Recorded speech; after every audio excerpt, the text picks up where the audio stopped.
হাদিস ৫ আরবি বাংলা উচ্চারণ ইন্নামাল আমালু বিন্নিয়াত বাংলা অনুবাদ নিশ্চয়ই সকল কাজ আমল নিয়তের ওপর নির্ভর করে। সংক্ষিপ্ত ব্যাখ্যা কোনো কাজ আল্লাহর সন্তুষ্টির জন্য করলে তাতে সওয়াব আছে, আর লোক দেখানোর জন্য করলে তাতে কিছুই নেই। আমলের মূল্যায়ন নিয়তের ভিত্তিতে।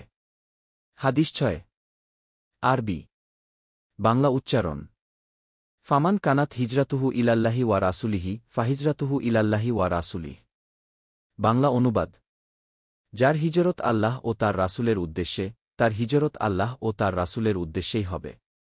সংক্ষিপ্ত ব্যাখ্যা যদি কারও উদ্দেশ্য আল্লাহর সন্তুষ্টি হয় তাহলে সেটি পুরস্কৃত হবে।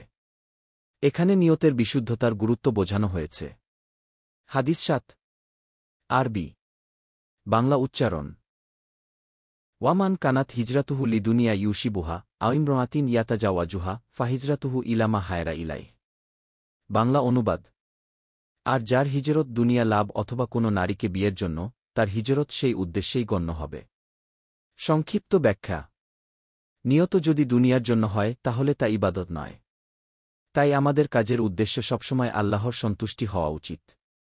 হাদিস ৮ আরবি বাংলা উচ্চারণ আলামানু আনতুমিনা বিল্লাহি ওয়া মালাইকাতিহি ওয়া কুতুবিহি ওয়া রুসুলিহি ওয়াল ইয়াউমিল আখিরি ওয়া তুমিনা বিলকাদরি খাইরিহি ওয়া শাররিহ বাংলা অনুবাদ ঈমান হল তুমি বিশ্বাস করবে আল্লাহর প্রতি, তার ফেরেশতাদের প্রতি, তার কিতাবগুলোর প্রতি, তার রাসূলদের প্রতি, পরকাল ও তাকদীরের প্রতি, ভালোমন্দ যা কিছু তা আল্লাহর পক্ষ থেকেই আসে। সংক্ষিপ্ত ব্যাখ্যা এটি ঈমানের ৬টি মৌলিক স্তম্ভকে নির্দেশ করে।